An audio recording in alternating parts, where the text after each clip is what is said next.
khoi mun nge itlo to a mui ila ti ber Switzerland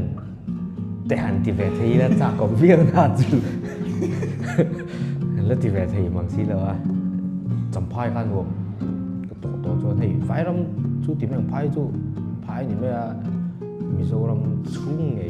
a ka kal to cham phai khan wo ka ti a shin lai kan na kal lo ba ma ngo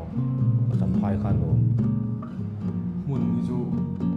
kan mu la bom te si ni na mun ni mo ngai mai zo chu bang chu e ni ma chuan hu ngai lo buang tar ka ti lai po ni a international one national level